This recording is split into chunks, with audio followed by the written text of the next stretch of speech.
16h samedi à Champigny.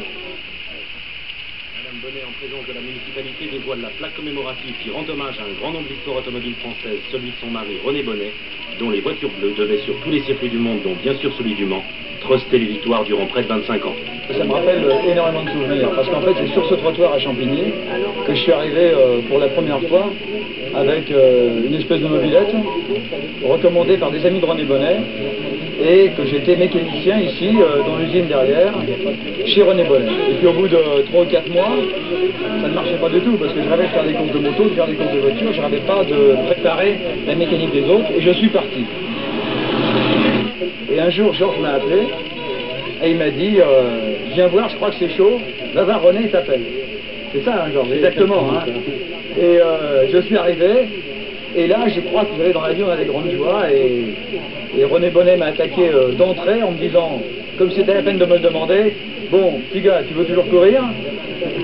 C'était pas une question à me poser, ça bouillonnait là-dedans énormément, et il m'a dit, parce qu'il avait René Bonnet, il avait le don du théâtre un petit peu aussi, hein, il a dit, tu commences à la Targa Florio, c'est encore un mot magique, c'est comme si on disait à tous les jeunes qui veulent courir maintenant, tu commences au Grand Prix d'Italie. J'ai participé un peu à toutes les compétitions, tous les circuits qui ont été faits, avec les pilotes, avec le patron qui était René Bonnet, en fait. Toute l'équipe à l'époque. Qu'est-ce qui vous reste de cette entreprise? Un très bon souvenir. Pourquoi? Bon, parce que ça s'en verra jamais. C'était pas de l'artisanat, mais enfin c'était vraiment de la camaraderie, quoi. Le patron, les ouvriers, enfin tout le monde, c'était un bloc. 12 juin 1954, 4 heures de l'après-midi, 55 pilotes sont au départ des 22e 24 heures du Mans, et parmi eux, les plus fins volants du monde. Les Français Bonnet, Giraud-Cabantou, Béra, Trintignant, l'Argentin Gonzalez et aussi l'Anglais Sterling Moss, que déjà tout le monde considère comme le digne successeur de Manuel Fangio, le dieu du volant. Depuis la veille au soir, René Bonnet, qui pilote la voiture numéro 57, sa voiture, une DB Panhard, est en tête.